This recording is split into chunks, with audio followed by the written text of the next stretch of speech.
তোমরা কারা কারা নারকেলের লাড়ু খেতে ভালোবাসো চলে এসো। কিন্তু আমার ফ্রিজে বেশি ছিল 2টা নারকেল অনেক দিন ধরে, তা সেটা আজকে আমি ফাটিয়ে কুড়িয়ে নিলাম লাড়ু বানাবো বলে। আর বরাবরই কিন্তু আমি লাড়ু খেতে খুবই ভালোবাসি, তাই 2টো নারকেল কুড়িয়ে পুরা চলে এলাম লাড়ু বানানোর জন্য।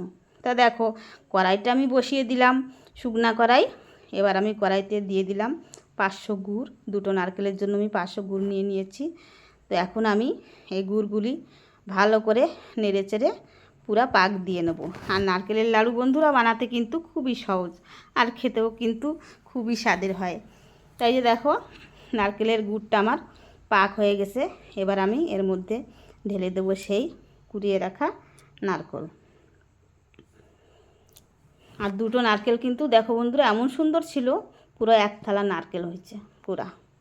এখন আমি এই গুড় আর নারকেল সুন্দরভাবে পাক দিয়ে নেব। তা তোমরা দেখে বুঝতেই পারছো যে এটা কতই সহজ বানাতে, আর খেতে কিন্তু খুবই স্বাদের হয়।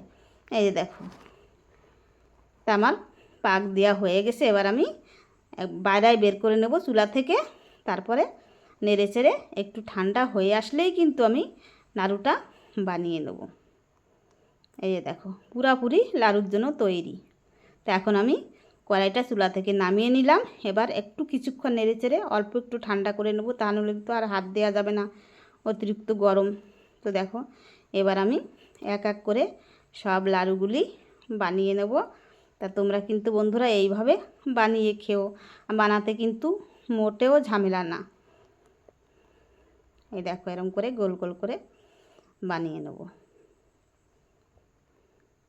আজকেরা কিন্তু কমেন্টে আমাকে জানাবে যে আমার নারকেলের লাড়ুটা কেমন হয়েছে।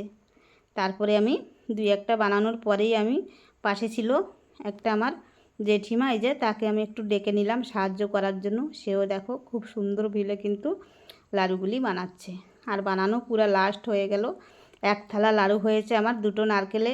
তা তোমাদের কাছে কেমন লাগলো বন্ধুরা আমার নারকেলের লাড়ু, তোমরা কিন্তু নিশ্চয়ই কমেন্টে জানাবে। আবার দেখা হচ্ছে তোমাদের সাথে নতুন রেসিপি নিয়ে। তোমরা ভালো থেকো, সুস্থ থাকো, টাটা বাই বাই।